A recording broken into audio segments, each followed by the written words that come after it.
Want to learn more about turning viewers into subscribers? Keep on watching.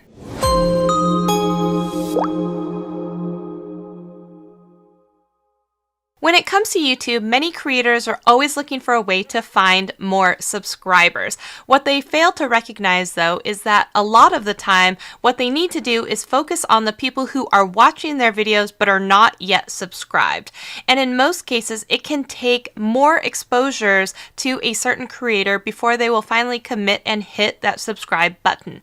In fact, in our own analytics, it shows that only about 20% of our viewers are actually subscribed to us. So if you're not subscribed yet, hit that button down below.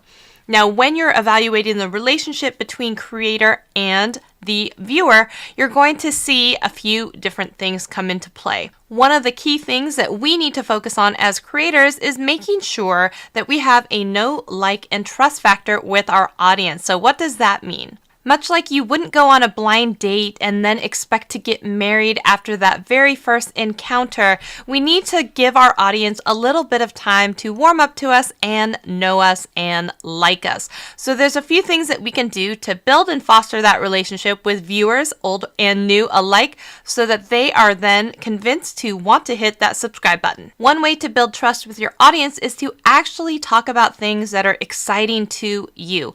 People can definitely tell if you're putting on a show or you're not really interested in the topic that you're talking about.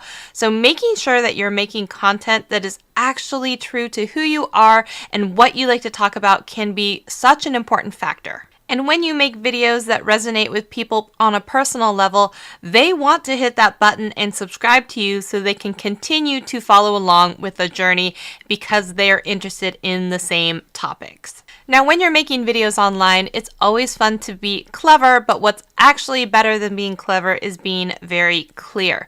When you are transparent with what you want from your audience, whether that is to like your video or to subscribe to you, make sure that you tell them what it is that you want and you don't actually play the games, and worst yet, list 7 things to do. I want you to like this video and hit that bell and subscribe and turn on notifications and stand up and sit down and raise your hand up and then yell woohoo. Are you confused yet? Because you're like, I don't know what you want me to actually do. Pick one thing, have it be a simple call to action. Don't confuse people. More often than not, a confused audience does nothing. Now, another thing that can go a very long way in helping to strengthen the relationship you have with your audience and get them to hit the subscribe button and be invested in you is, of course, to respond to as many comments as you can and in a timely manner. If someone has taken the time out of their day to respond to a comment on a video that you've made, absolutely, it is worth your while to spend time responding to those comments as quickly as possible with an insightful answer, perhaps even a question. So it encourages them to write something back in response, but acknowledging them and actually strengthening that relationship will definitely go a long way. Even if you only have a limited amount of time to respond to YouTube comments, one way to fly through them and answer more in the same amount of time is by using Tubebuddy's canned responses, especially for those times when you have commonly asked questions that you get again and again.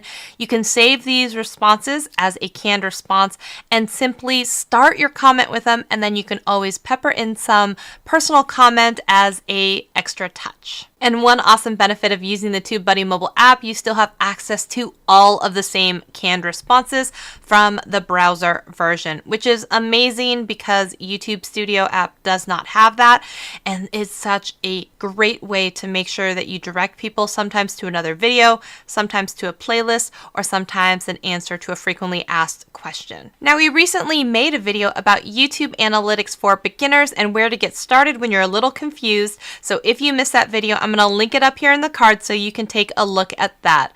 One of the things, though, that you can look at with your analytics is what time are your viewers online, and use that information to post videos where the majority of them will be online. One thing that you can also do to build your credibility as well as your watch time is to direct people to similar type of videos after they have completed a video of a certain type of subject. By building up more credibility or making yourself a subject matter expert on a particular type of topic and increasing your trust level, that can also increase the level and likelihood of someone hitting the subscribe button to you on your channel. Something that you can do to personalize yourself in the way of your viewers' eyes is to actually let them have an inside glimpse into your life, whether that's just some funny jokes, inside stories, bloopers from your own videos. As long as it doesn't get in the way of the delivery of what it is that your video is promising them and is thrown in as a bonus, it can go a long way in building your relationship with your viewers. Question of the day: how many videos do you typically watch from a creator before you decide to hit the subscribe button, and what was it that tipped you over the edge? Comment down below. An exciting and new update from YouTube themselves. They are rolling out and expanding the use of the community tab on channels that have more than 500 subscribers. So if this is you, congratulations, and you should absolutely be using the community tab to connect and communicate with your audience. You could be using polls, you could be asking questions, you could be promoting your latest videos. You should really use this tab to communicate and build and foster that relationship with your viewers, especially if you're not posting content very frequently. You can always post in your community tab and keep up to date with your audience. I hope this video has given you a few ways to focus on turning your existing viewers into future subscribers. Thank you so much for tuning in. We'll see you next time, Tubebuddies. Bye!